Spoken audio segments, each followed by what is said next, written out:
Hi, everyone. Welcome. Thank you so much for joining us both here in person and online.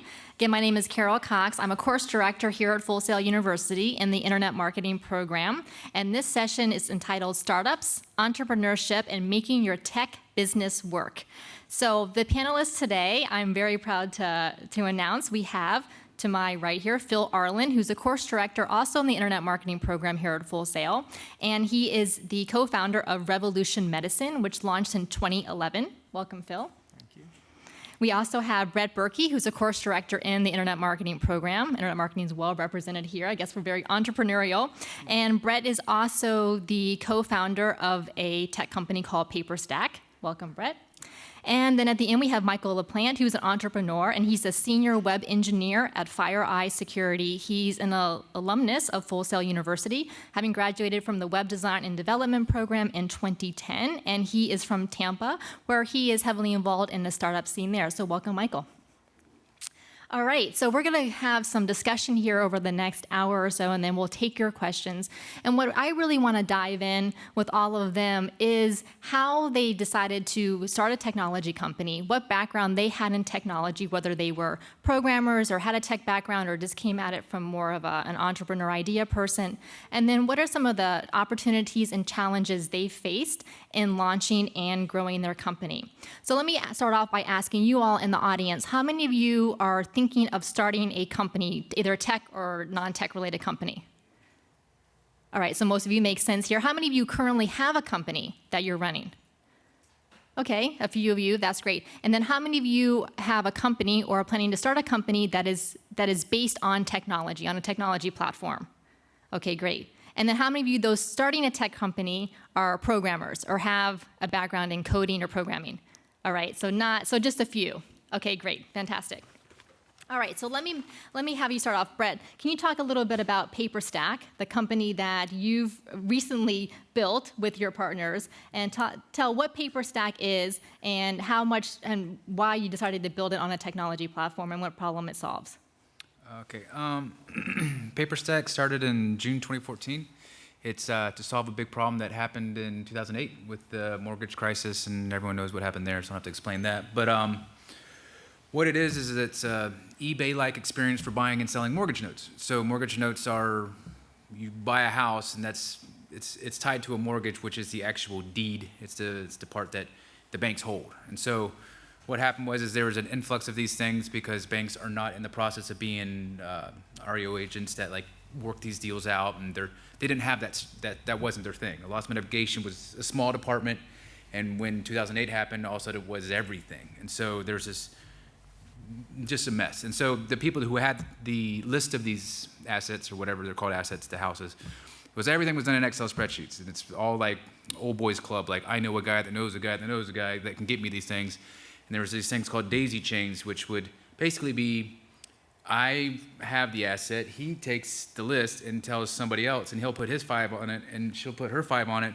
Next thing you know, he buys it, and then you get it, and then next thing you know, you realize that, hey, there's $20,000 worth of more stuff that these people have been taking in the middle. Like, this is not right. We need to cut this out.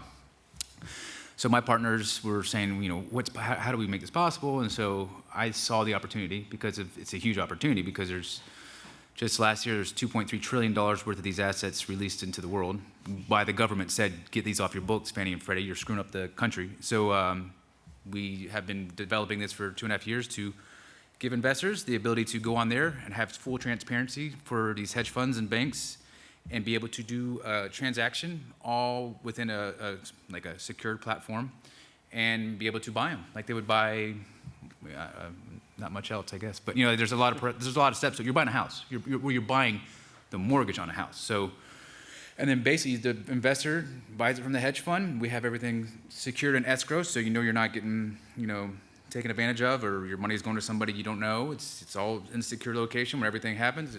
Funds transfer, and we take our 1% on both sides, and the investor now becomes a bank, and that's pretty much where we're at. And that's taken too long, but it's here now. So. Well, I was going to ask you about that, Brett. So you said you launched in the middle of 2014, or started 2.5 years ago, and it's just now coming out, or in beta, or coming out of beta. It's in beta, yeah. It's in beta right now. So 2.5 years. Why? What took so long?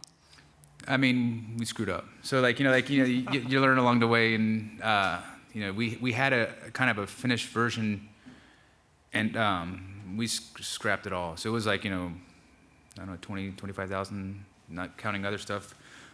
It's like $30,000 worth of just out the window. Just of code that was written that you just threw away. It was all spaghetti code. So we had started with outsourcing it, and then it's not an easy process to understand. I mean, it's a really, really difficult process to understand how to buy someone's mortgage. You have to do taxes, and there's all kinds of, you're a bank. You're basically becoming a bank. So there's a lot of, security risks and blah, blah, blah, blah. And trying to explain it to somebody who wasn't in the country and English as a second language, and trying to explain these technical and financial terms, and it just turned into a mess. And then so it started to come out, and it would do dumb things like you go to delete one thing in your inbox, and then all of a sudden all your other emails would delete, and it's like, well, where'd they go? And so it's like, this is garbage. And so we realized that our programmer that was going to be on the team, we needed to have somebody vested. We needed to have somebody that cared, and someone that wanted to make this their baby, that really saw the vision and said, I want to build that, and I want to build it with the right team. Of course, you had to have the right team member that fit. And so we searched, we went to a lot of startup events here in Orlando and pitched it to different, these groups. You'll stand up and you'll tell your idea and tell what it's about, and then see if anybody finds interest. We had investors that found interest, and they were going to try to find us developers, but we didn't want to do that. We wanted to find our own way. And ironically, it ended up being one of the founder's wife's good friend from being a kid. He was a developer, and they were like, well, this guy did our website back in the day, and I looked at it and I was like, this guy was using jQuery in 2008. I mean, this guy's ahead of the curve. And so I was like, let's talk to him. And so we talked to him, and he's a great guy. So it's a great synergy. And so he looked at the code and he said, this is garbage. And so we said, okay, if you think it's garbage, let's throw it away. And so then after that, we're like, let's change the name. So we changed the name. It was a long investment note exchange was the name of the website, and you had double E, note exchange. And so we're like, people are going to screw that up. And not only that, it was like 20-something characters long. Like, this is too formally sounding, sounds like it was named by finance guys. That's what explains it. And so we changed the name to PaperStack, and because PaperStack is, when you're dealing with mortgages, you're like, hey, you got the paper. You got the paper. The paper is actually, literally like a pile of paper. It's mortgages. And so it's a paper stack. And so I went with it without the K. We can't get the K. Some guy in England has paper stack with the K, and he won't sell it to us. He forwards it to isn't it trendy to yeah, sell things wrong? So it's just paper stack with a C. Right. So Brett, a couple of things that I'd like to pull out from what you just talked about is that the problem that you were solving was really to create more efficiency and to cut out some of the middlemen who were taking a chunk of the money as it was transferring hands. So that's a clear value proposition that you're offering. And then also of this idea of having a programmer on board who's invested in the company so that they have skin in the game, so that they're making sure that they're putting everything into it. And especially when your entire business is based on a technology platform, you really have to have a programmer inside who's there day to day to deal with it versus outsourcing the entire programming. So Phil, let me go to you. So what problem were you solving when you decided to start Revolution Medicine?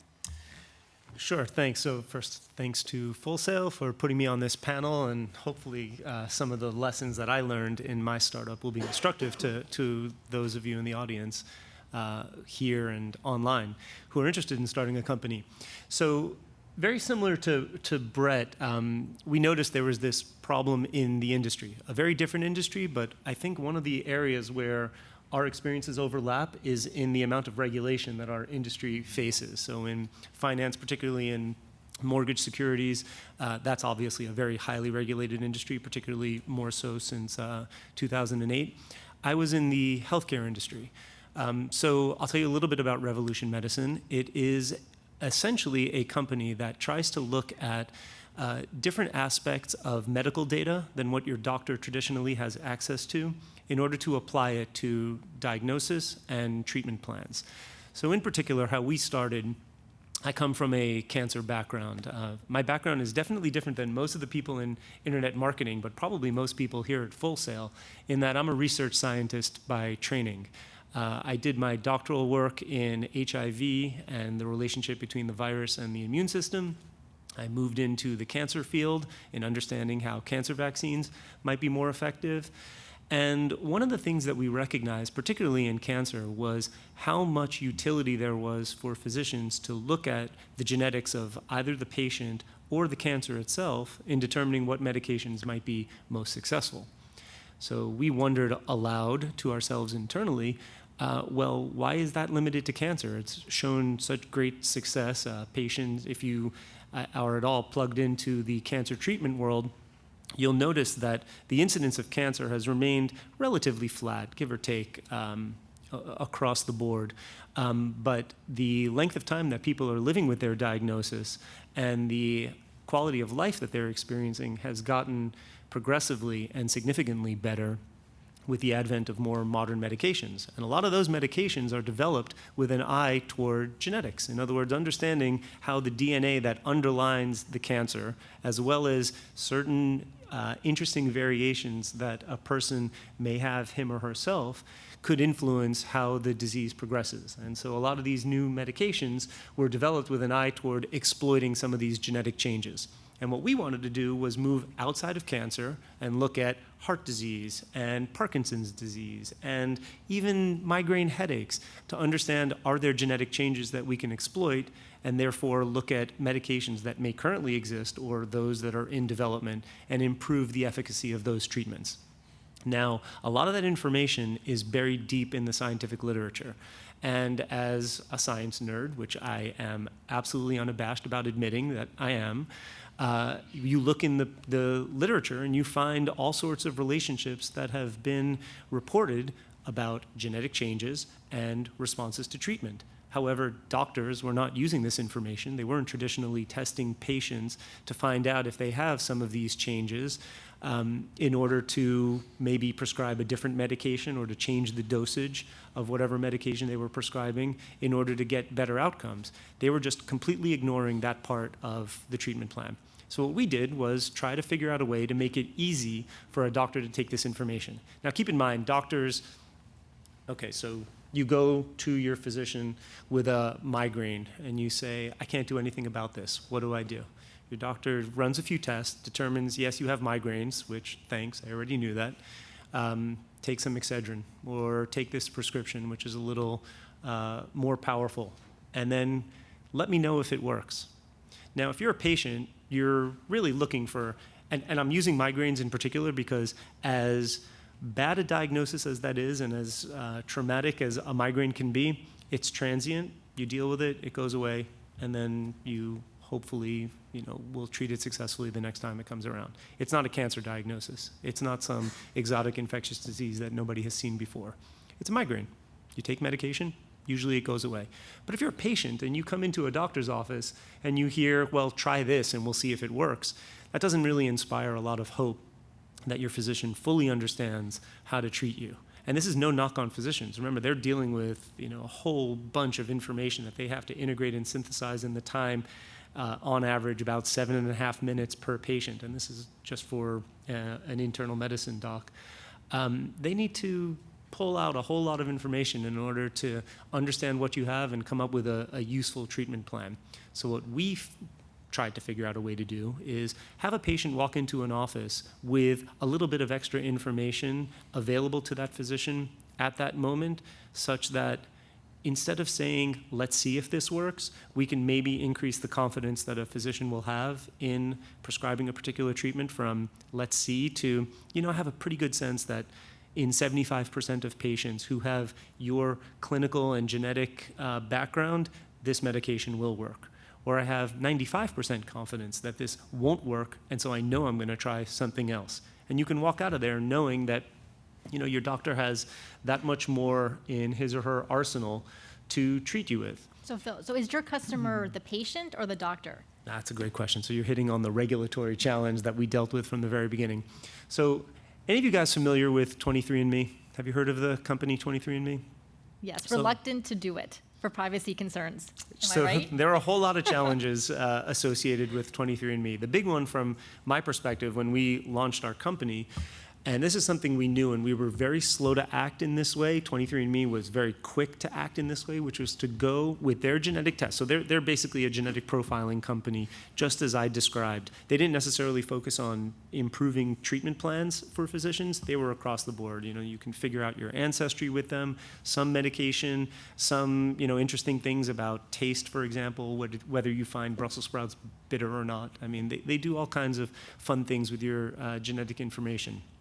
But one of the things they did, particularly in the clinical realm, was sell directly to consumers and then empower consumers to take that information to their doctors. And the FDA said, hell no, that is not something that we're going to allow, because if a consumer takes this information, which then suggests to them, take this medication or that medication, do this treatment or don't do that treatment. If you are more likely to be diagnosed with breast cancer, for example, then you should get a prophylactic double mastectomy. If you're going to take some of these significant measures that could be harmful to you without the input of a physician, the FDA says, absolutely not. We're not going to allow it. So one of the things we realized early on was that we needed the physician to be in between the information we provide and the patient or consumer, because we do provide healthy data as well.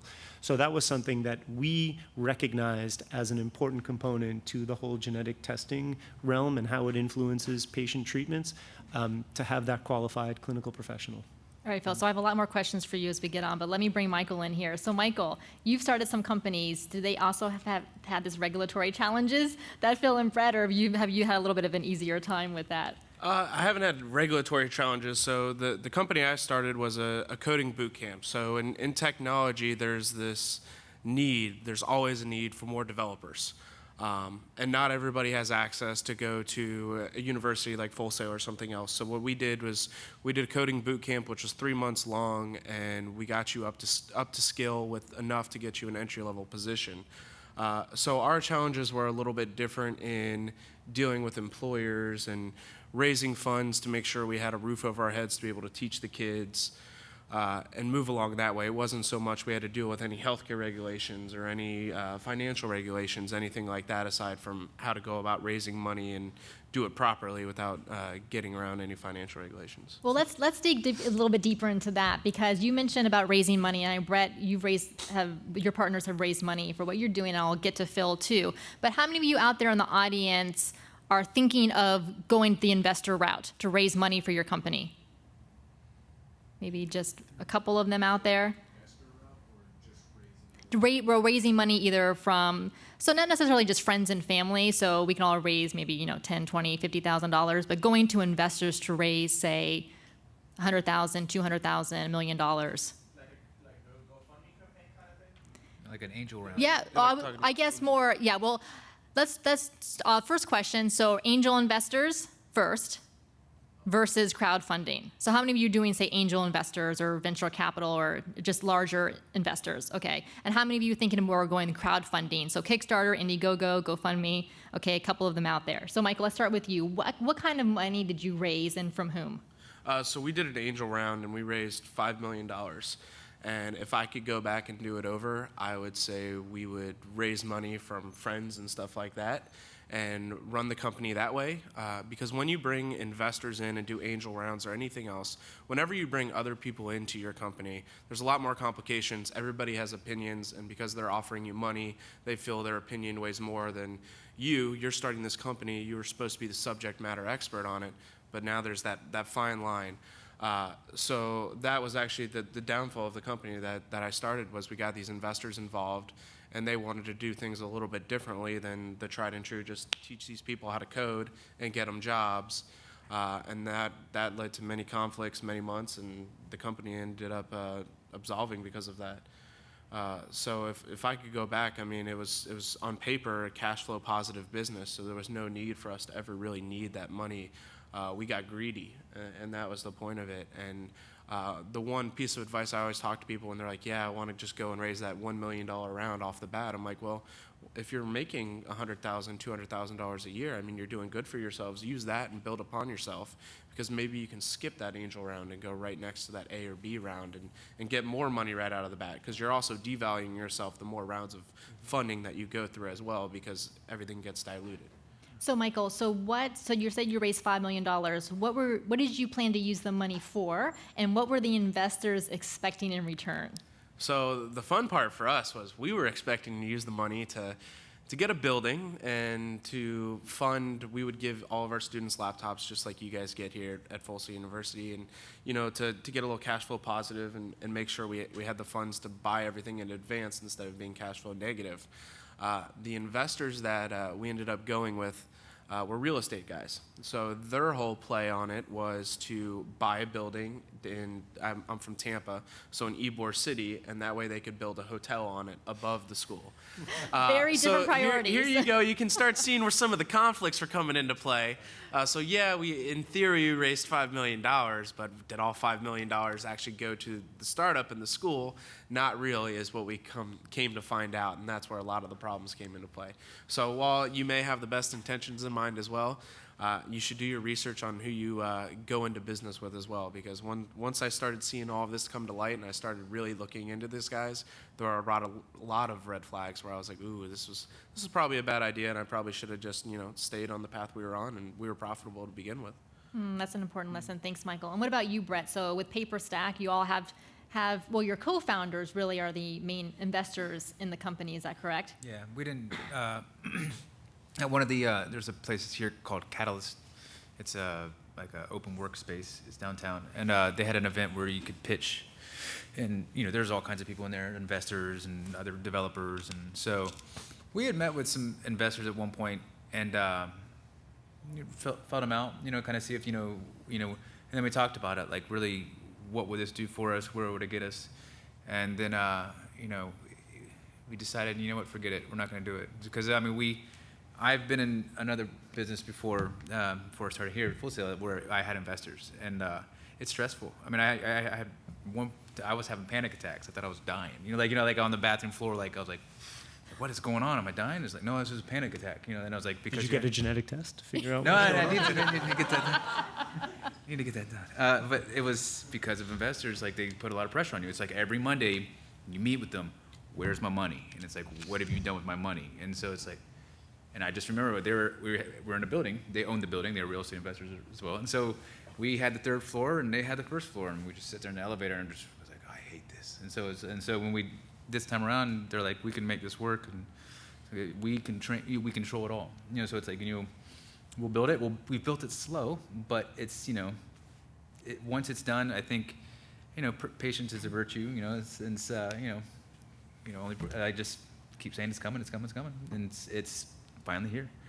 Because we didn't take money, and now I think it'll serve us better in the long run, because we make the decisions. Right, you get to control that. And Phil, I want to talk to you about investment money, but I want to come back after that to talk about this idea of a minimal viable product. Have you all heard of that from Lean Startup MVP? And so it sounds like you didn't quite do that, and I want to talk to Michael and Phil about that. But Phil first, investors. Did Revolution Medicine have investment money? Yeah, I'm going to say that we were lucky enough not to have taken outside investment. And I say lucky enough because that's only in retrospect. Because at the time, we were trying very hard to get outside investment, because we knew we had a lot of things that we wanted to accomplish and we needed to do in parallel, and it was going to cost a fair amount of money to do.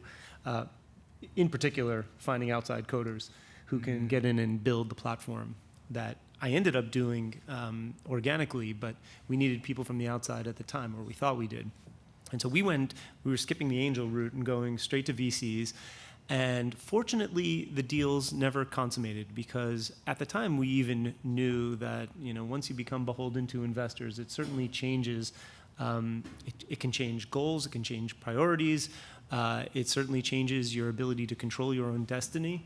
And I'm definitely a bit of a control freak, and I don't want other people telling me what I have to do with my product, my idea, my baby that I started. Now, the downside, of course, as Brett mentioned, is that it takes a lot longer to do it when you're doing it organically. I went without a salary for 2.5 years, and I can tell you that I don't know which would be harder, fighting with investors over control, or fighting with your wife about where the hell is the paycheck. So, yeah, the wife one was hard, that's for sure. But I will say that, at the end of the day, now the company ended up not being successful, and we'll address that, I'm sure, over the course of questions. But I am much happier that we didn't have any outside entities to whom we have to answer when it came to should we focus here or should we focus there. I think it was really good that we kind of had our own paths laid out for us by ourselves, and I think we gave it our best effort, not necessarily the most finance effort. Would we have been successful with money? Who knows? But money's not the end-all, be-all of a startup. It's very important, of course, because it enables you to do other things, but it's not the most important thing to do. And just one last point on the money thing. There is a tremendous difference between money and smart money. And just because someone's willing to write you a check, whether it's friends and family, angels, crowdfunders, VCs, that doesn't mean it's the right fit for your company, because with that money comes advice and showing up all the time and kind of having a say in where things go. And if you have a bunch of real estate guys who want to build a hotel while you're trying to build a coding school, those are conflicting priorities. And that doesn't necessarily qualify as the best move for your business. So I just throw out that caveat. No, that's great. And if you all have further questions about this, jot them down, because in the Q&A part, you can definitely ask them some more details about this. But to the point about money is that when you're bootstrapping, you're relying on customers paying you money for your product or service. So if people are willing to pay for it, because you need that money coming in to continue to fund your business and to ultimately, hopefully, be profitable at some point. When you have a huge influx of money coming in from investors, it kind of delays perhaps the problem that your business is facing is, will people actually pay for my product or service? Michael, do you want to talk a little bit about your coding boot camp? And you said you were cash flow positive. So obviously you were solving a clear need that people had in the community. And then other startups that you've worked with or that you've seen also in Tampa, and how bootstrapping has helped them maybe to pivot their business model or to pivot their product or service sooner rather than later. Yeah, so when you're bootstrapping, I mean, a clear example is a buddy of mine. He started a company in Tampa about 5 years ago, and it was called EventJoy. And it was him and one other guy. It came out of an event we ran in Tampa. And I love telling this story because they had the option to take money. They decided to bootstrap. It's these two guys. And if you got on their platform and used their platform, they were calling you on the phone. They were emailing you. They were talking to you all the time. You were their customer. They wanted information from you. And they did that for about 2 or 3 years before they finally started taking investment. And when they did that, it disappeared to what do you want to what does the person that's giving me the money want? And that's kind of what changed the whole perspective of their company. And what really made that company awesome was they were interested in what you wanted. And you could say on a Monday, hey, I would love this feature to be able to email my organizer right away. By Wednesday, that feature was implemented and ready to go. So they were able to pivot so quickly. And in all startups that I see that bootstrap, I mean, they have that, and they pivot quickly. I mean, they learn from their customers. And that's what ultimately gets you a product that's profitable or a business that's profitable, is talking to your customers and getting what they want. Because you may think in your head, hey, yeah, this is a great idea. This is what I think people want. And then you get it in front of people, and everybody's like, yeah, that's a crappy idea. I mean, I'm not going to use that. So talking to your customers is super important. And when you bootstrap, you're down in the dirt with them. You get to learn that you don't take a paycheck for 2 years or a year in my case. So you really learn those hard lessons. And so, Brett, I said earlier that I wanted to come back to this idea of the minimal viable product. And so yours has been 2.5 years in the making. So probably not the lean startup definition of a minimal viable product, but talk a little bit about since you have a very regulated industry, it makes a little bit more sense that you really had to have all of the components secure and working correctly before you could launch it to people to start using. So was that the reason why an MVP approach wouldn't have worked for you?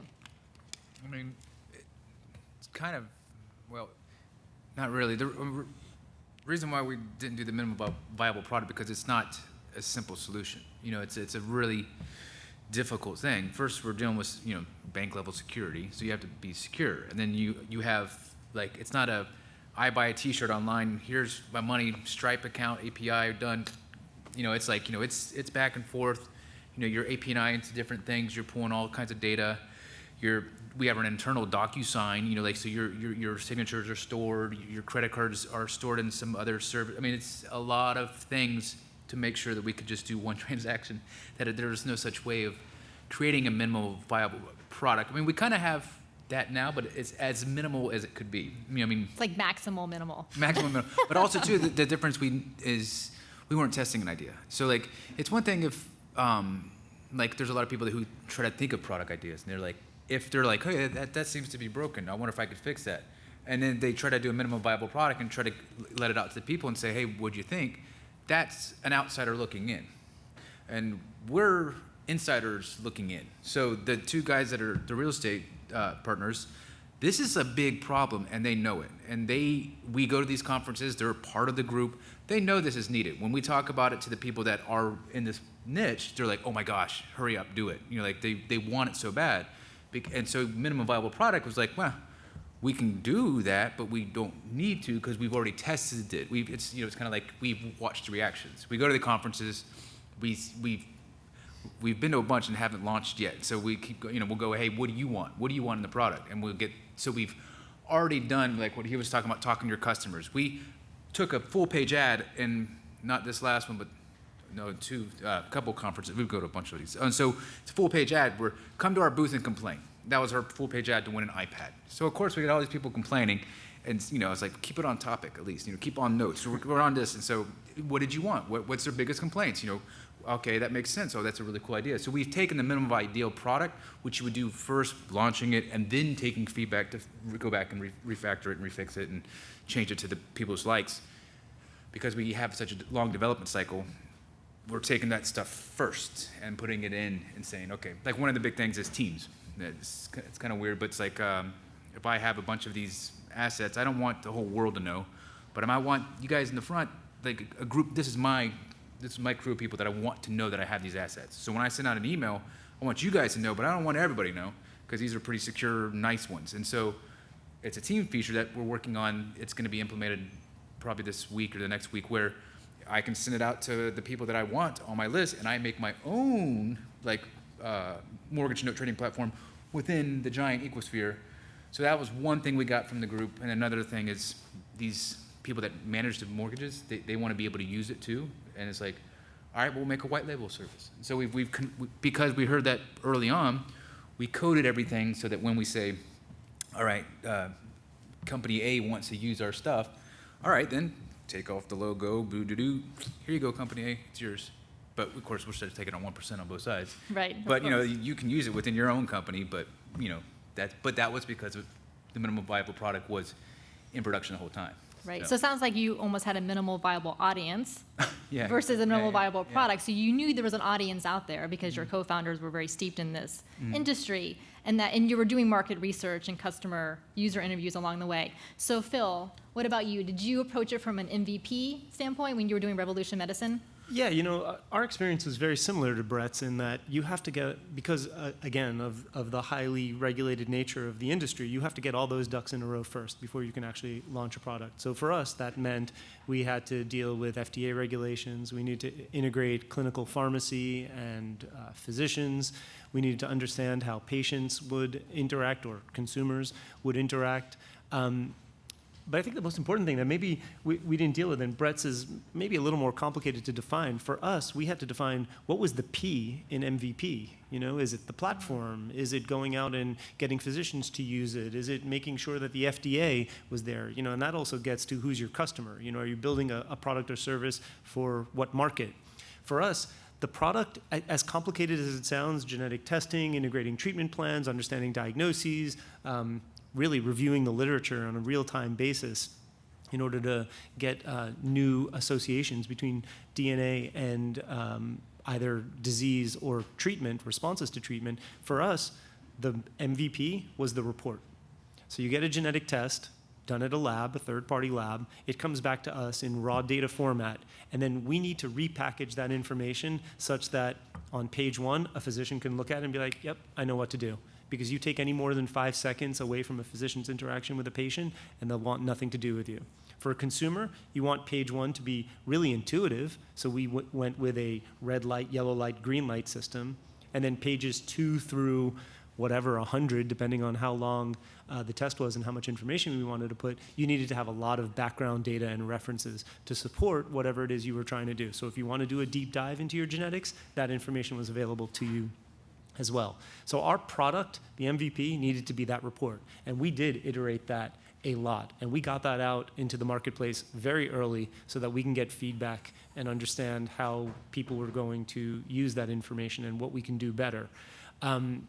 So that's the report if it's a paper report. Then you have the web-based report, which probably most people are going to do when they're not going to a physician. If you're just checking out your genetic information online, you need to know how to put that in a way online that it both conveys the information as easily as possible, but also you don't get stuck down rabbit holes, clicking here and diving deeper and deeper, and then you just don't even know why you ended up there in the first place. The So- user experience. Absolutely, and that was a lot harder to do. I'll say that right now. The web-based report was a much trickier thing. We didn't want to just, PDF the paper version of it and just have people go from page to page. We wanted it to be a lot more interactive. And actually, we ended up working with some folks here at Full Sail in business intelligence in order to create a really interesting user experience so that it's not just red light, yellow light, green light, which works well for a static report. We wanted something much more dynamic and interactive. And that MVP was more like an MMVP, as you described, a minimally maximal viable product.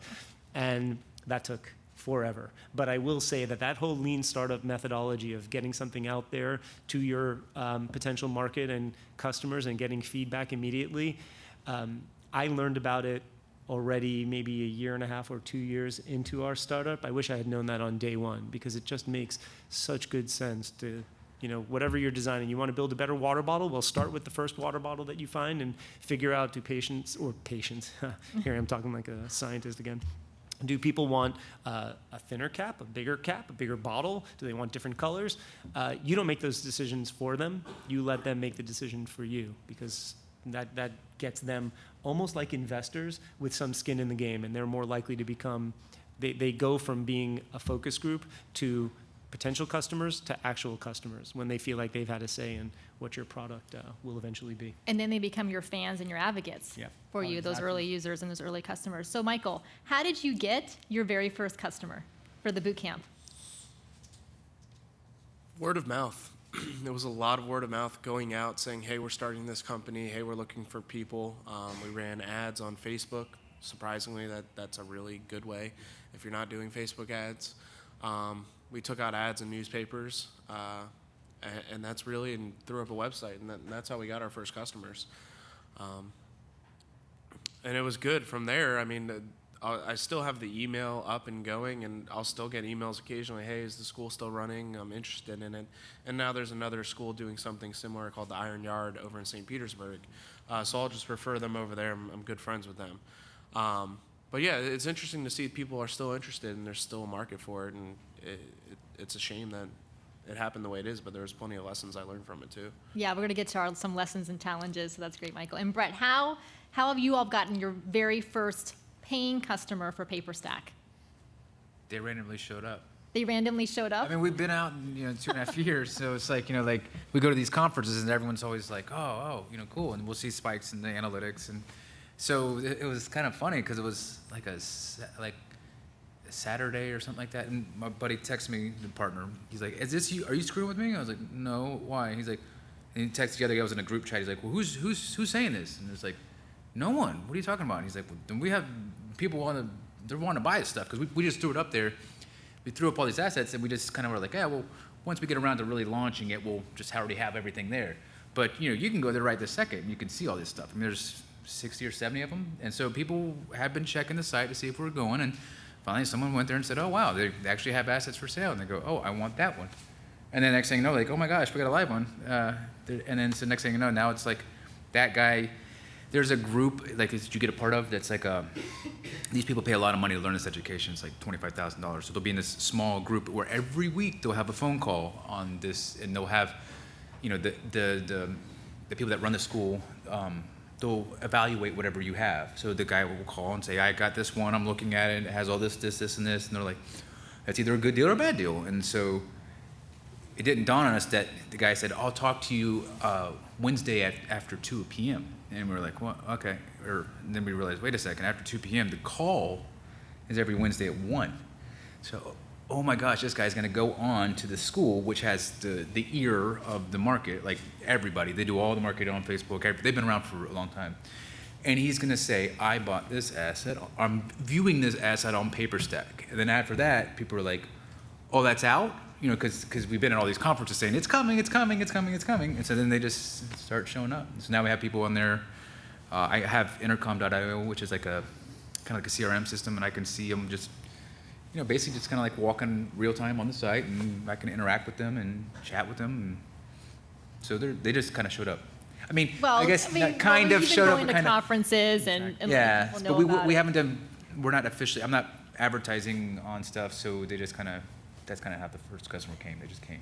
And it sounds like influencer marketing, even though you Yeah. were specifically setting out to do that, is what has naturally been happening. With that, you have an influencer who's key in a community who's now, just because they enjoy using the platform, or spreading the word about it themselves. So Phil, how did you all get your first paying customer? So this goes back to the whole conversation about MVP. Our product was the report, and it was an interpretation of whatever analysis you may have done of your DNA. So before we ever launched our fully integrated service, where you have a physician on staff who can, tell you, who can effectively prescribe the test. We have a lab in place to actually provide the test, and then the information comes to us to provide the report. I would just tell people, either go see your doctor and get such and such genetic tests that doctors are used to prescribing, or go to 23andMe and go get your DNA analyzed there, bring the data back to me, and then I'll provide you with the report. So how do we get those customers? I was the first paying customer. I went to 23andMe for a genetic test because I, was staking out the competition. Ran it through our database, compared the results. I don't know if this is good or bad, but we diverged significantly on the areas where we focused. Like I said, treatment responses and some diagnostic information. We were a little bit different than 23andMe. They have a great user interface, but a lot of their science is kind of junky. And I don't mean that I mean that in the 4+ years ago, maybe even 5 years ago at this point, stage. They've gotten way better because now that the FDA has shown a light on what they're doing, their scientific underpinnings for what they recommend you do is a lot better than it was at the time. So I was first, my partner was second, friends and family were the third category. And eventually you attend enough conferences, you talk it up enough via talks. We were featured in the Sentinel. We had a few other publications that shone a light on our work, and people start calling. And again, before we launched the integrated service, we were able to just get reports out to people just based on the information they sent us.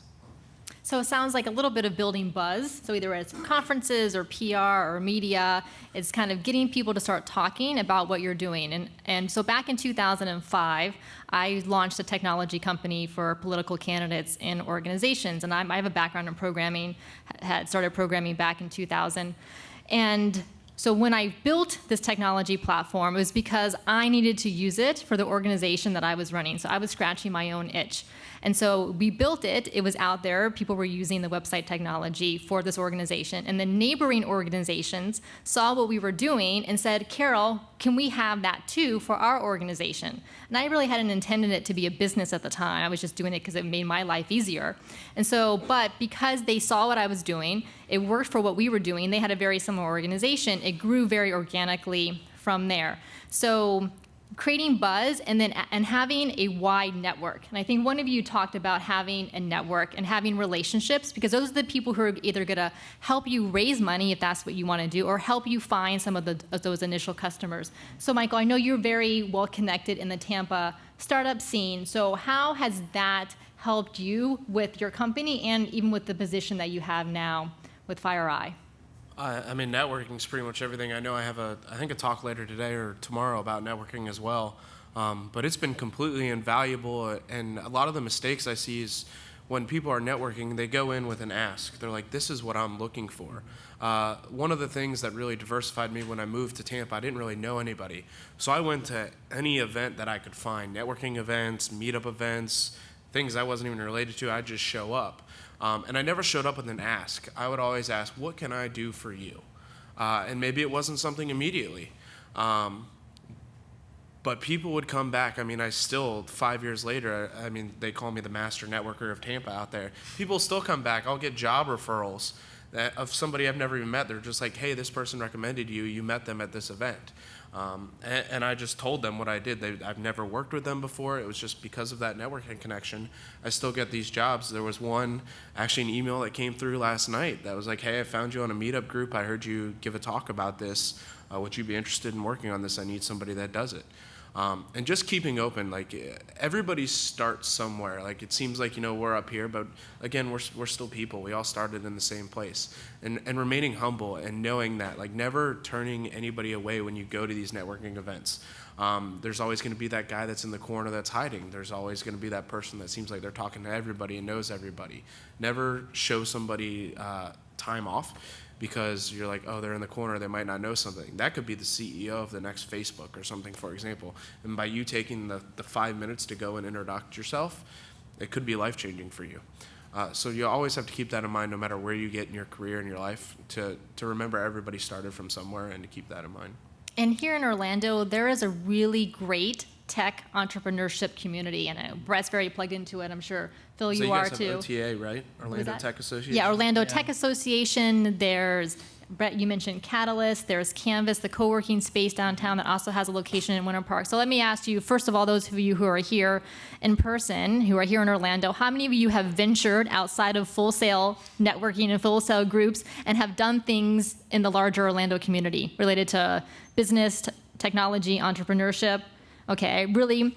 So by probably in the next 2 months, you all should be able to raise your hands, because my challenge to you is to get out there and start meeting people. It's a really great community. And for those of you who are watching online, wherever you live, plug into the community where you are, because that's where you're going to develop those relationships that Michael talked about. And it's scary. It's scary meeting people, don't get me wrong. I'm still by nature an introvert. So whenever I go to a networking event, I go in with what I like to call a magic number. This is the amount of people I'm going to talk to before I leave. So it helps with my introvertedness of like, hey, like I'm starting to freak out and get anxiety. I say, okay, I'm only going to meet 3 people, and then I'm going to get out of there. And if ice cream's your thing, go get ice cream afterwards. So you give yourself a reward for scaring the crap out of yourself. Right, and the more you do it, the easier it gets. Oh, yeah. Because you realize everyone's in the same boat. Everyone gets a little shy sometimes, or a little introverted, and so just put your hand out and shake someone's hand. So Phil, how has your network been impactful for you, for your business and your career? Yeah, I want to completely echo what Michael just was talking about. So by nature, I'm more extroverted. I don't mind being in big groups of people. I don't mind talking to 1 million people. I can handle that just fine. When you always hear this phrase about life is just showing up, or 90% of it is showing up. And in sports, I'm a big sports fan. You always hear that was lucky versus skill. Well, I have to me, it's an ironclad theory about that, but of course other people might disagree, that you're only lucky if you're good, right? You have to put yourself in a position to get lucky. And those lucky breaks, those serendipitous networking opportunities only happen if you're there, right? You're not going to get lucky and meet somebody if you're not there to meet somebody. So just go, just show up. Sometimes it is just about showing up, and you never know what table you're going to be seated at. You never know who you're going to be sitting next to, who could be that next CEO of Facebook, like you said. Because more often than not, they're also thinking the same thing. God, why do I have to go to this event? Or, what time can I leave? But it's just those random conversations that you have. You never know that it's going to spark some new creative idea or help you solve the problem that you're there for. So yeah, as far as networking is concerned, I feel the same way. Sometimes I just want to hang out and, chill with the dog and not do anything. But I know how many I've been to enough of these things to know how much good can come out of them. So I try to attend almost everything. I want to be that person who says yes to opportunities, as opposed to no, I can't, or no, I'm too tired, or whatever. Even if you show up for 30 minutes, you just show up, you see what happens. You collect a few business cards, tell a few people. I like the idea of introducing yourself by saying, what can I do for you? It's not that cut and dried for me, but you never want to approach a situation by saying, I need this from you. That being said, most people like to be asked how they can help, because most people are inherently helpful. And if you don't specify what you need, you're not going to get the kind of help that you might need. Now, it's all in how you phrase it. It's all in how you present yourself. You don't want to be greedy or selfish, but there are lots of ways of asking for help that come across very nicely, and you'd be surprised how many people will be there willing to help you if they're just, told this is what you need. Right, and I know we all tend to get locked into our online bubbles of social media, and social media is great for networking. I use Twitter for that, to reach out to influencers who I would have otherwise no way of reaching, especially those who aren't here in Orlando. But nothing beats face-to-face interactions for building that trust. And so what I have done with networking is in building my relationships is that finding 3 or 4 key groups that I show up to regularly, repeatedly, so that I build that consistency, versus going to 20 different networking groups over the course of 6 months, where you only show up to each one time and people don't get to know you. So Brett, how, I know, like I mentioned before, you're very plugged into the Orlando tech community here. So how has that impacted the paper stack and your involvement with that? I mean, mostly just solving problems. I mean, really, like, there's things that I'll just drop, like, hey, this happened, what, have you ever run into this? And there's a lot of people that have issues that they can solve for you that you didn't even know where to start. Sometimes the hardest part is that not even knowing what the question is. Like, sometimes you have those, you're like, wow, I don't even know what the question is to ask if I was to ask it. So you don't even know how to research it, but then you start talking about it, someone's like, oh, yeah, you got to do this, that's this thing. And you're like, well, I would have never known that. So, like, you wouldn't know that unless you went out and talked about it. Another thing I found with going out to events is the unknown. Like, I don't know that there's services that can help me because I've never gone and if I wouldn't have been there. Last week I was at IZEA Fest, and there's a company called, I forget what it's, Spears Shark or something. Like, it was 2 S's, I forgot. They're out of Gainesville, but they're like a marketing automation software. And I was like, oh, cool, let me check out what they do. And so I talked to the guy, and I was like, in some parts I was like, that's cool, because we kind of want that. And then I was like, can you do this? And then he's like, yes. And I was like, can you do this? And like, the more and more he told me about it, I was like, man, this is amazing. And I was like, had I not asked him, I wouldn't have, if I had not been there, I would have never known about the product. I would have never known it was possible. And now I just saved us, like, I don't know, another 4 months of development time, because we're going to do this. And I'm like, well, if we can plug into this, it's $400 a month. At the low end, and it goes up to like $800. But it competes with Marketo, Overture, the big guys that are like $2,000 a month. This is only $400, and they're Gators. So I was like, okay, that's cool. So I went to UF. And then I was like, well, and they're local, kind of, Gainesville, so it gives me an excuse to go up there. And $400 a month. It's like, well, we sell one asset, we are totally made our money back.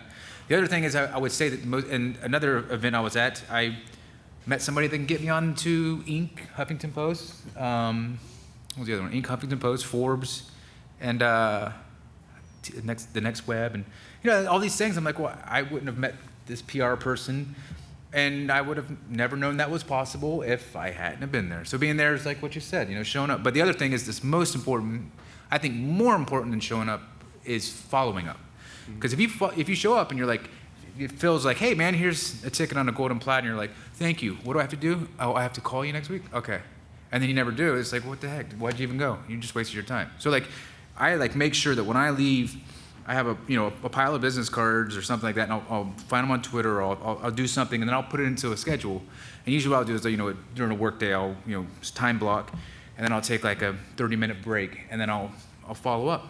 And if it's something sales related, like I need them to do something for me, I'll keep following up.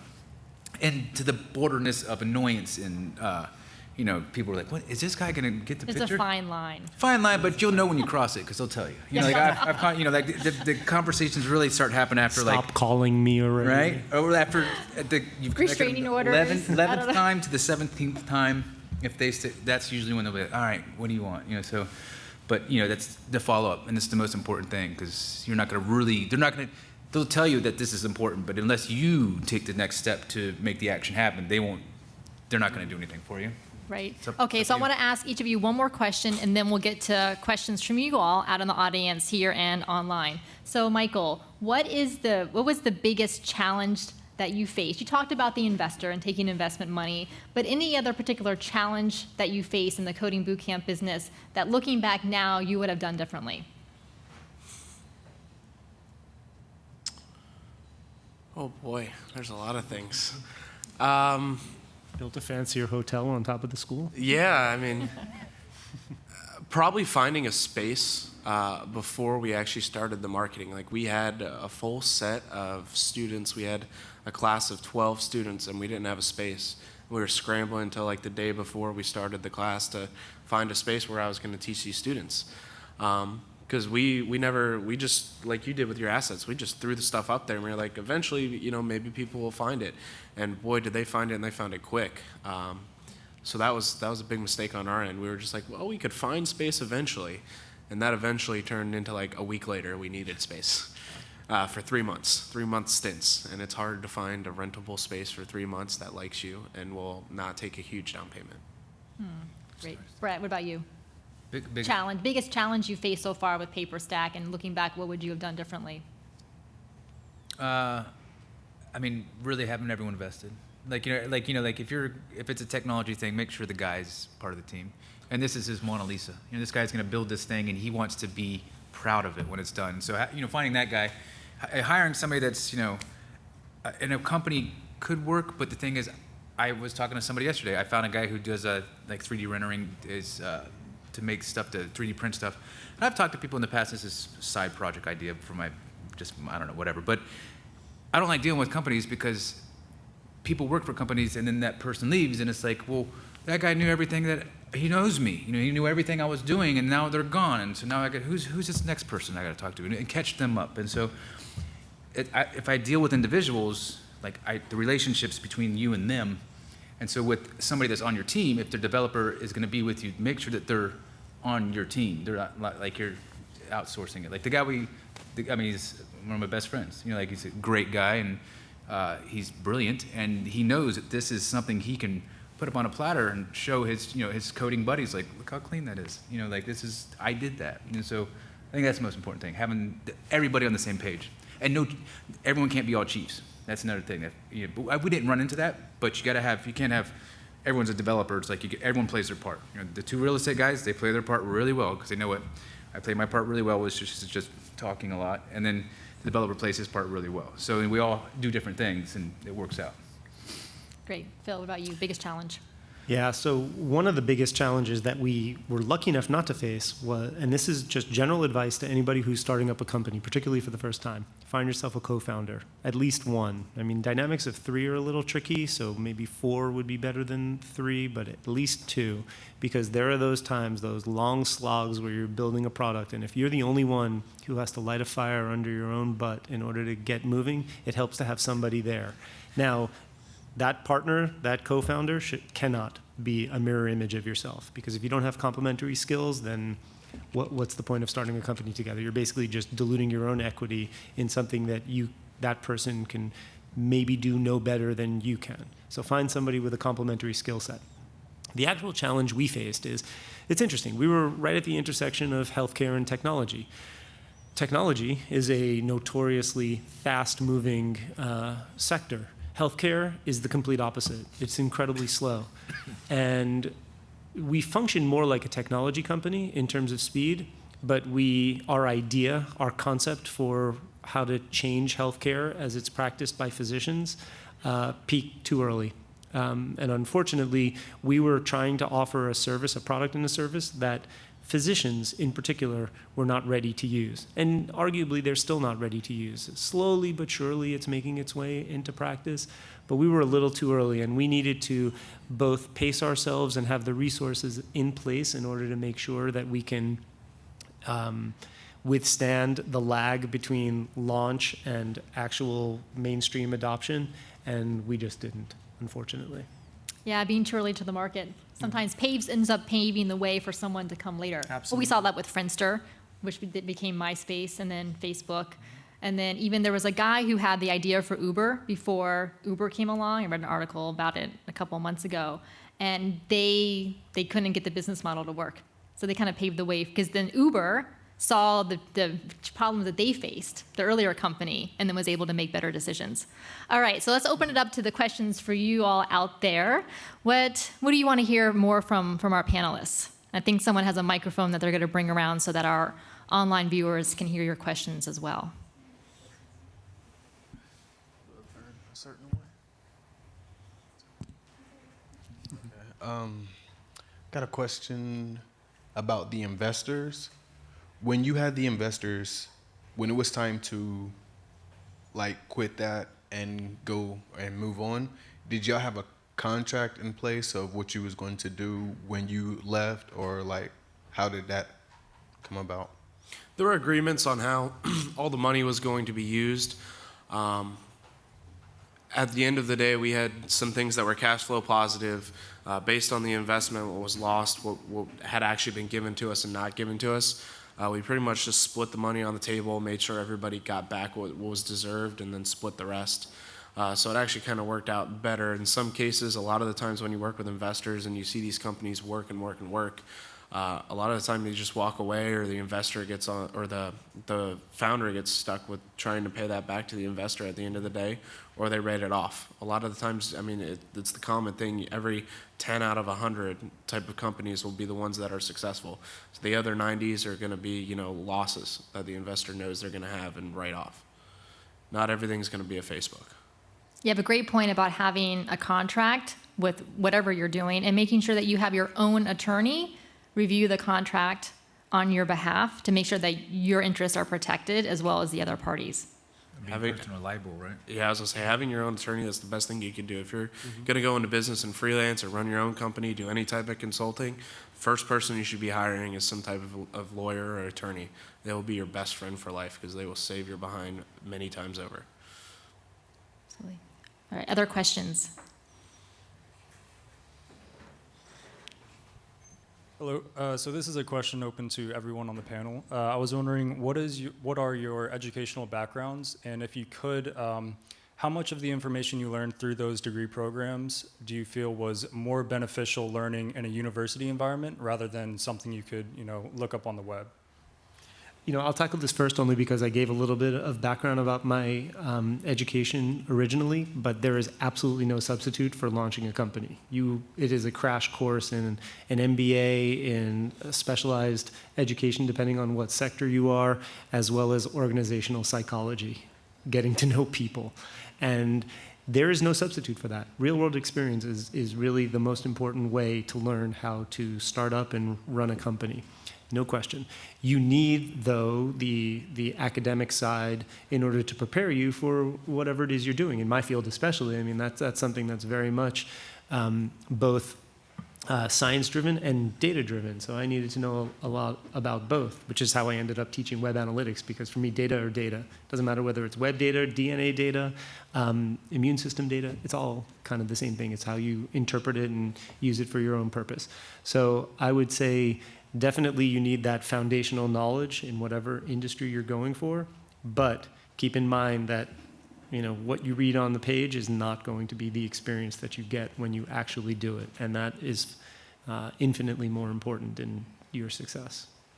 I was going to say, I graduated in 2010 from the web design and development program. I still program every day. I still do that for a living. So that's very, very important. And I had a couple classes when I went through school. One was about legal documents and how to form contracts and work correctly. There was another about all the project paperwork and how to do RFPs and all this crazy stuff, which was super awesome coming straight out of school, having that knowledge and base. But then when it comes to, starting a company or running your own company, like he said, there is no substitute. You're going to learn things like, I think I was 3 months removed from graduating and I was already being sued by a company. So there's nothing like just learning on the job and learning how to deal with it. And we stand up here, but we all make mistakes. You're going to fail. It's learning from those mistakes that really define you.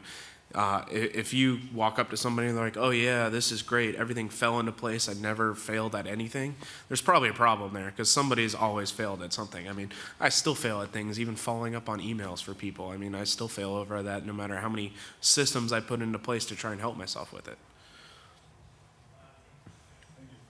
Yep. Yeah, Brett, do you want to you graduated from the Business Intelligence Master's Program here at Full Sail, in addition to the other schooling that you I did. use it. I mean, some of the things I learned on how to scrape data. I mean, it's one of those, you get, I found, I'll get little tool sets, I And I know that I got a deep dive on them. So like it was business intelligence. So it's like, all right, well, what's the most important thing? Data. I got to have data to do the stuff. So it's like, well, what's the most important skill set to make me successful? Well, I got to learn how to get the data. And so like that was something I did learn at Full Sail. I learned it's called Import.io, which is a really cool tool. And then how to scrape that data, how to make web crawlers. So yeah, that was something. And then also too, like being able to process things. Like like a lot of times, especially when you're in Full Sail, it's you guys definitely all know this. It's like 24/7.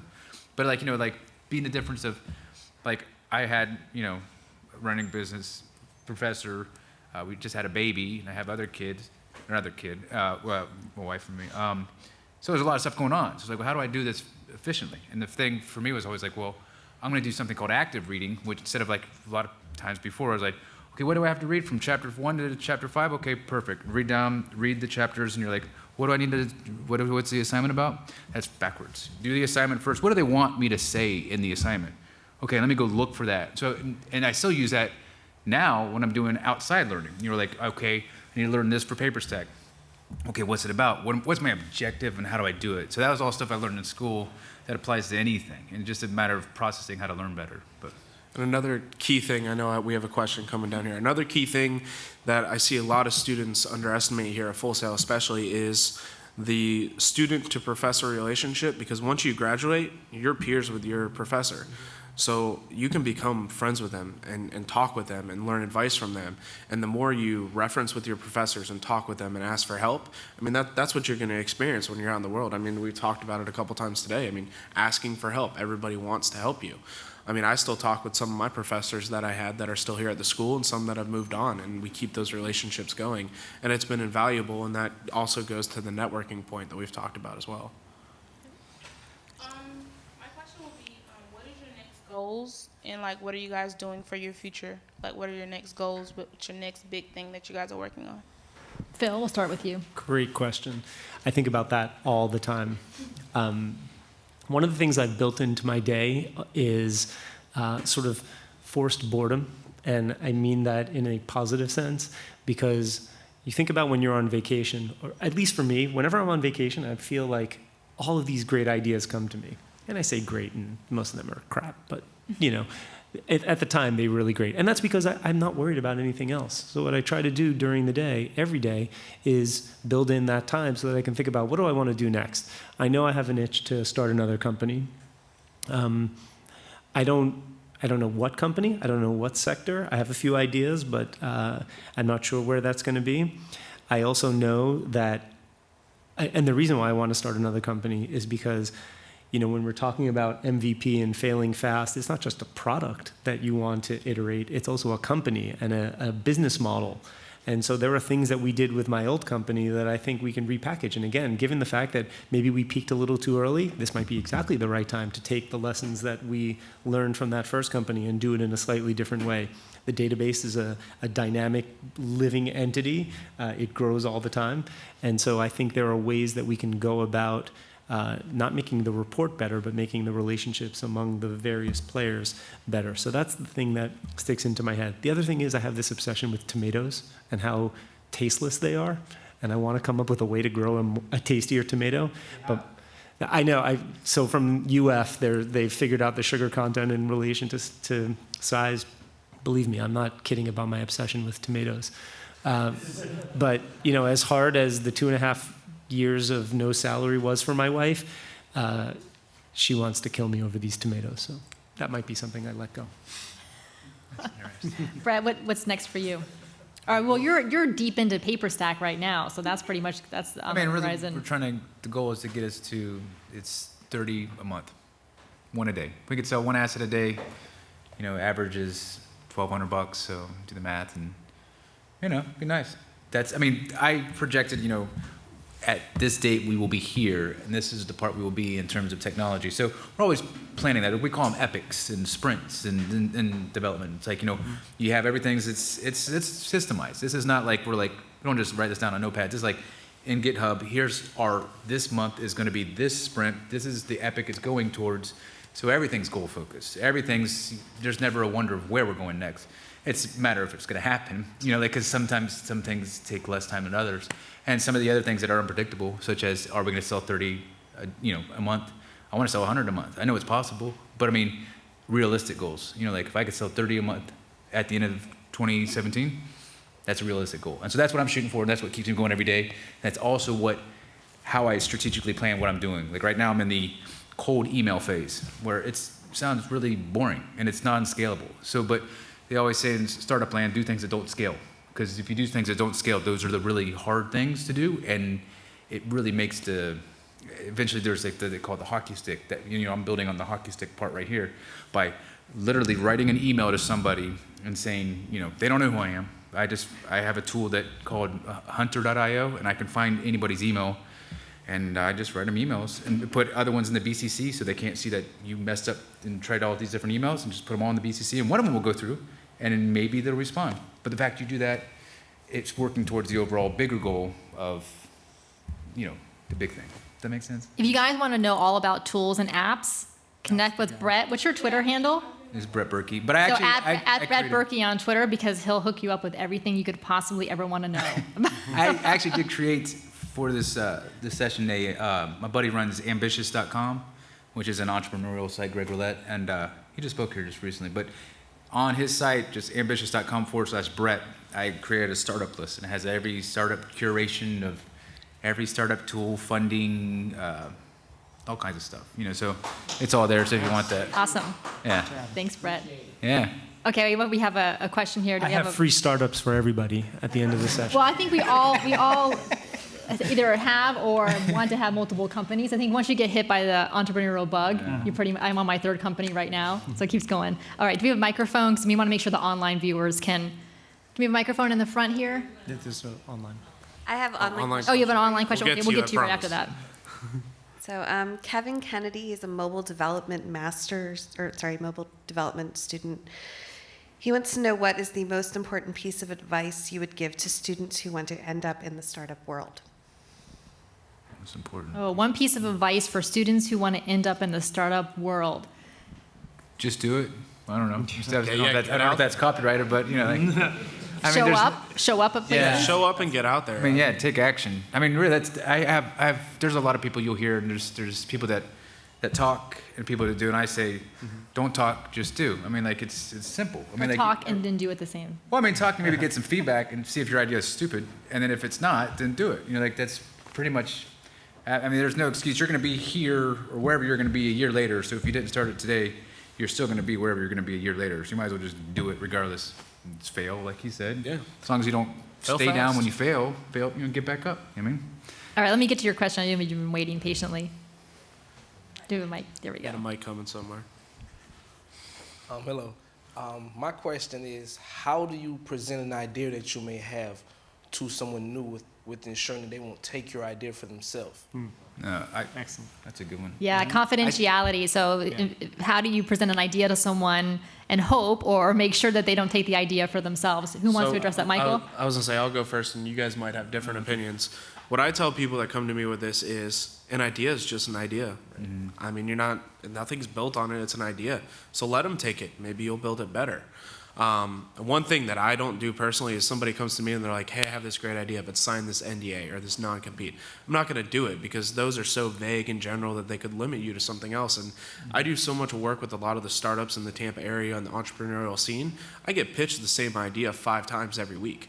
I've heard the same idea 5 times, 5 different ways. It's about who goes out and executes it and takes that action, who's doing and not talking.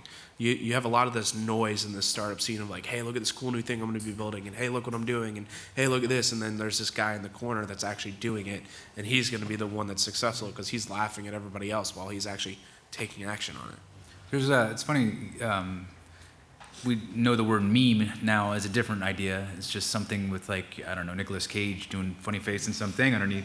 But really a meme comes from a word which really means idea virus. And this has always been the same case. When the engine was created, I think it was Daimler who created the first engine, right? But people in America were working on the same problem. And it always happens like that. These things literally do go out. So like what he's saying is 5 different people are working on the same thing. It's not a matter of who has the idea, because you'll hear these people now, or like you go to the store and you'll see something, man, I thought about that like 10 years ago, man. They stole my idea. It's like, no, they got off their butt and did it. So like that's the difference. Like I tell all kinds of ideas. I have a brilliant idea that It's really stupid, but it's really brilliant. It's just a little thing that blocks the sun, because I'm always driving home going like this, like, gosh, get out of my way, son. And it's just a magnet. But it's a matter of, can you do it? You can give people the golden ticket again, but do they actually do it? So, I mean, really protecting your idea. I mean, with the thing what he's talking about with the VCs will look at you like, okay, he's new because he doesn't understand it. Like Mark Schuster, he's a big guy that's invested in, everything, Y Combinator, all kinds of major things. But that's the first thing. If anybody tries to get them to sign an NDA, they're like, this guy doesn't know what he's talking about. So it's a level. I mostly just keep it out there and actually get feedback. I watch people's reactions. Like you'll say an idea. I had some ideas I was telling Carol yesterday. I told her, and she watched her facial expressions. Oh, I like didn't know that's I the would next see. look. If they look at you kind of like this, like what the heck is that? Then oh, maybe that's not a good idea. But only really way is to just get it out there. I mean, you got to think about it too. I mean, look at a lot of the technology things. I mean, that's the field I'm in. A lot of the new things that are coming out are just revisions on an idea that's already existed. You don't see a lot of new ideas. I mean, a lot of stuff has been invented. It's how do you reinvent what's already out there? How do you reinvent something like the dental industry I look at right now? Like that's an industry that's ripe for disruption, for technology to come in and just blow it up. I mean, stuff like that. I mean, just look at what's already out there and how do you make it better? Like the water bottle idea. Reiterate. Like there's the idea of the guy who invented Velcro was a reiteration of reproducing something that's already in nature. Those little sand spurs that you get stuck to you, got stuck in his dog. And he was trying to create something. He did under a microscope and realized there was a bunch of hooks. And he reiterated something that was already another invention. And that's what they do with a lot of things. Like roll-on deodorant was invented because they said something about chapstick. Well, how do they get it on? It's a little roller thing. Well, because back in the day, I guess a long time before we were all here, they used to take deodorant and it used to be like a glob, and they just throw it on themselves. And they're like, we got to make this better. They reiterated a different invention from some other world. So always looking with those eyes of how can I take that and put it over to, something else. That's probably a long-winded question or answer, but sorry. Yeah, I'll just add one little thing. I agree 100% with what they're saying, that it's all in the execution of an idea. So just saying an idea doesn't mean that anybody's going to be any more successful at it than you, assuming you have the right execution strategy. The only caveat is something that is proprietary to what you do. If there's something that you invent, and this gets into a whole discussion about whether you should patent something or trademark, copyright, depending on what category it is, keep it as a trade secret or open it up to the public. That's the sort of thing that if your company is built around a technology that is unique and specific to you, you don't want to share that information with other people. You can go about telling people that, we're doing this genetic test, because that doesn't mean anything to anybody. That just means that you're taking a test. But how I do the test, exactly what I look like, and how do I connect it to specific information, that's proprietary to my company. That's my execution strategy. That is my business model that I don't want to share with other people. But as far as saying I want to use genetic information to make the world a better place for physicians and patients alike, Godspeed. Right, because there's 100 different ways that could happen. Exactly. Great, thank you. Any other more questions online? One last question. Go one in the back. Hi. Hi. I have two questions. So first, for Phil, do you face any challenges with credibility of your service? Because I feel like there's a bad stigma around consumer health technology startups because of Theranos and companies like them. And also, how do you guys deal with imposter syndrome, when you're starting? Oh man, those are good questions. All right, so the first one directed to me. So Theranos is very instructive about Silicon Valley in particular, but also any industry, right? If you talk a big game without something of substance to back it up, people are going to eventually see through you. It's not uncommon if you're a startup, even pre-beta, if you're just in alpha testing phase, to go out and talk up your company without the legitimacy and the goods to back it up. That's a very common thing because you want to get people, you want to generate some buzz around your company, but eventually you have to have something to back it up. You can't just build a house of cards and assume it's going to be successful. And in the case of Theranos, that's essentially what they did. They were just talking about one aspect of their business that was going to revolutionize healthcare, but they were basing it completely on a traditional model. So it didn't work out. What I thought you were going to ask, so first of all, how do you build credibility? I thought you were talking about me, so thankfully you're not. But with respect to the stigma, in genetic testing, the original name of our company was Pandora Genomics. And the reason why we called it that was because of the myth of Pandora and Pandora's box. Most people know the myth as, you know, the curious female, which of course is its own stigmatized version of how to tell a story, opening a box because of curiosity, and it released all of the evils into the world. But the part of the myth that most people forget about was that the last thing in the box that was closed and left inside was hope. And so what we thought was, yeah, when you open up your genetics to the world, but particularly to yourself, you might uncover a lot of information that is quote unquote bad. But at the same time, there's a lot of hope in there, right? The ability to use that information for the better. So we wanted to, you know, go headfirst to counter that stigma by saying, yeah, we're doing something that maybe traditionally would be considered negative, but we hope to make it, you know, a very positive thing in healthcare. Great. So I'll let Brett, you guys okay, tackle the other let's talk about imposter complex.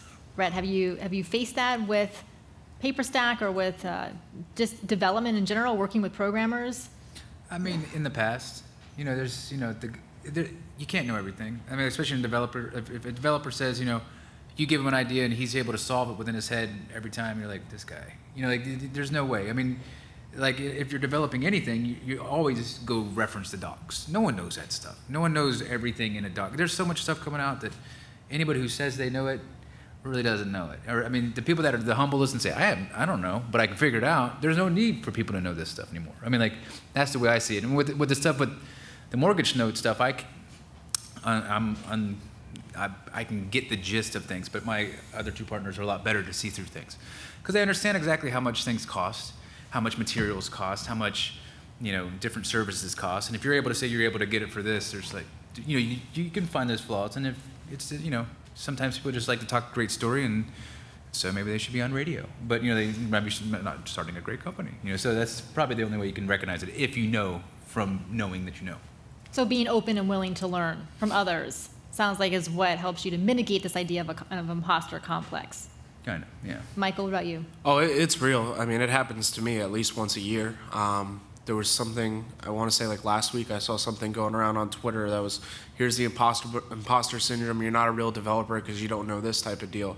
The best way to get through it is obviously just to keep working, and then to have people that you could talk with. People that either you work with daily or friends that you went to school with, because they're going through the same thing. Everybody's going to experience it at some point. It's a real thing. You're always going to be learning. You're never going to know everything, especially in the technology field. I mean, the stuff you learned last year is already out of date.